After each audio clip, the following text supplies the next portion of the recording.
If you are looking for a powerful AoE DPS, now is the perfect time. It was revealed a few days ago through the Honkai Star Rail 3.3 special program. In the first phase banner we will have HYACINE and also the HERTA. Then in the second phase CIPHER will be featured, and her banner will be released alongside AGLAEA. Maybe some of you already know exactly which banner you want to pull from. I'm pretty sure most of you will go for HYACINE, since she's going to be the premium healer for casteries. But there are probably quite a few of you who are still unsure about which character to choose.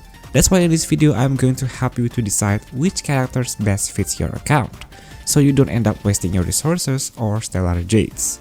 Before we start, I would really appreciate if you could give this video a like and subscribe to the channel. So let's dive into it.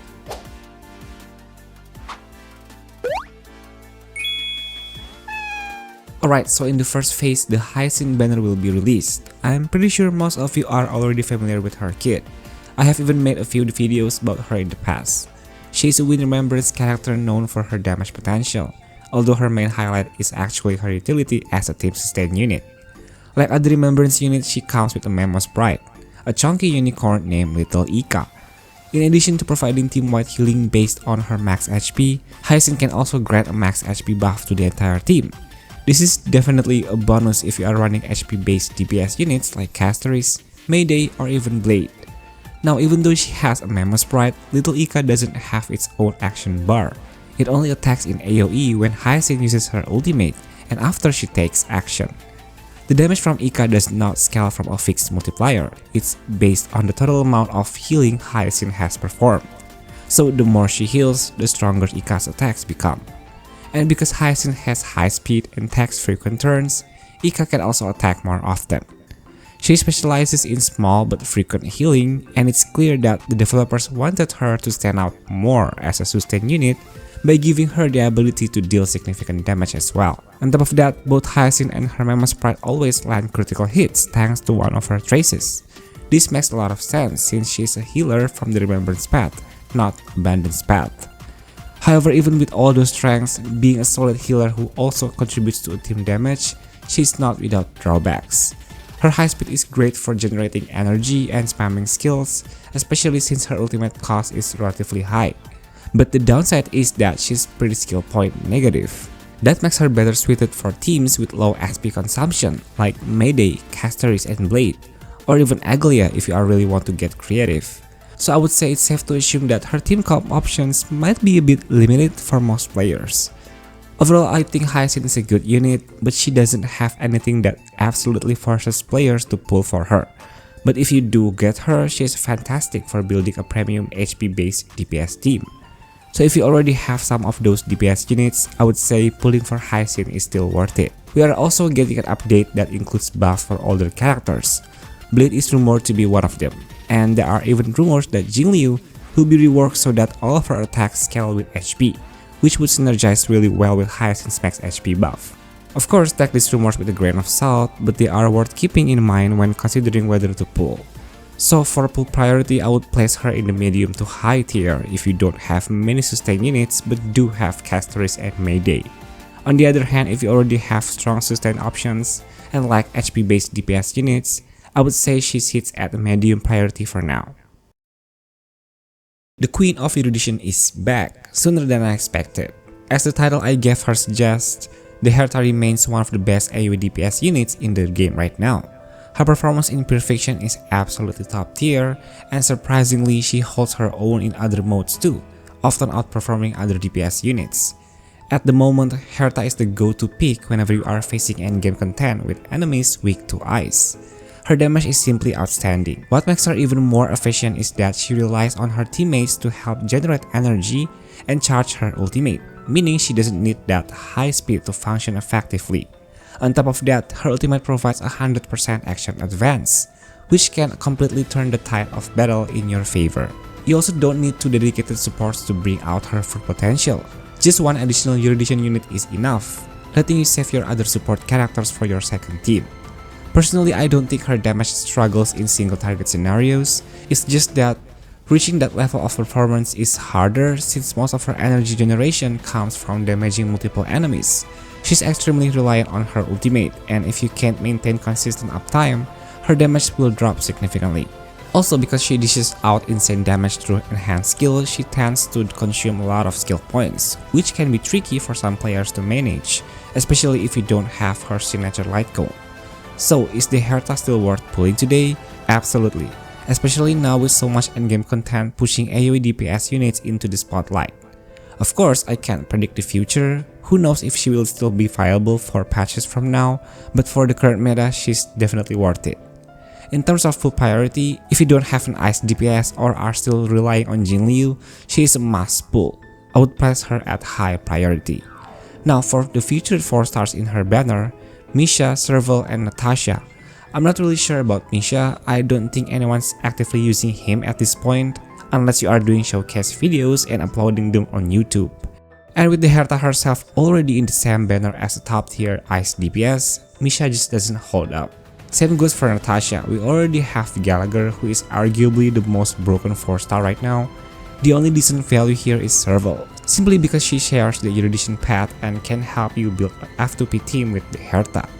So overall, how do I rate Phase 1's banner? I would give 8.5 out of 10, and that's mainly carried by the 2 limited 5-star units. Both HERTA and HYACINE's light cones are also excellent. HERTA's light cone gives her 1 skill point when using her ultimate, helping her manage skill points more efficiently. Meanwhile, HYACINE's LC is incredibly useful to enhance both Castoris and Blade's performance. In Phase 2 we have CIPHER's banner. Our first cat girl in the game has finally arrived. After going through several ups and downs during beta, the time has come for you to decide, pull or pass. CIPHER is a Quantum Annihilator unit whose role in the team is both sub DPS and a debuffer. Her damage output is heavily tied to the main DPS on your team, as she records the incoming damage dealt to 1 or 3 enemies she has marked. Once enough damage is recorded, she can unleash a powerful true damage attack through her ultimate. Beyond her ultimate's high damage, one of her strongest features is 40% vulnerability debuff she applies to all enemies, just by being on the field. CIPHER is especially helpful for Han DPS units who may currently struggle due to the meta favoring AoE damage dealers. Her ultimate is a blaze type attack, meaning it targets 3 enemies at once, which helps bridge that gap. She also seems to be a great fit for Acheron teams. In fact, during the recent special program, CIPHER was shown working alongside Acheron in the future team comp. Now, to be clear, she won't replace Zhao Chu, who is still the best Acheron support to date, but she can definitely replace Pela's role. With Acheron's insane damage output, the damage recorded by CIPHER scales up significantly, increasing her ultimate's power. CIPHER also has high speed, allowing her to take more actions, which also means faster follow-up attacks and quicker resets. If we equip her signature LC, things get even better, because every follow-up attack gives stacks to Acheron, directly supporting her rotation. Even though she needs high speed, one of CIPHER's traces grants her a 50% crit rate if her speed crosses a certain threshold, helping ease the pressure of building her stats perfectly. However, keep in mind CIPHER's energy cost is not exactly low. You will likely need to manage skill points carefully to avoid disruption during battle. Like I mentioned before, she can be a solid support for Acheron, but to fully unlock that synergy you will need her signature light cone.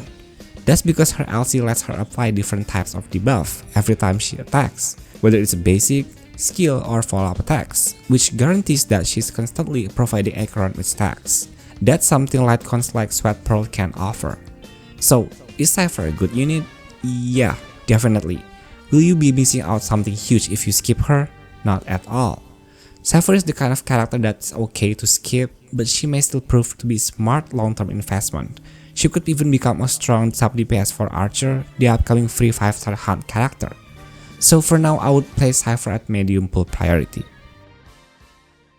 Now we have the most majestic and beautiful character in Amphireus, running in the second half, AGLAEA. AGLAEA is a main DPS whose damage scales with speed and currently holds the record for the highest energy cost in the game. While her damage per action won't immediately blow enemies up, thanks to her incredibly high speed, she excels in taking a huge number of turns, which results in massive overall damage output. Fortunately, her high speed requirement does not make her difficult to build.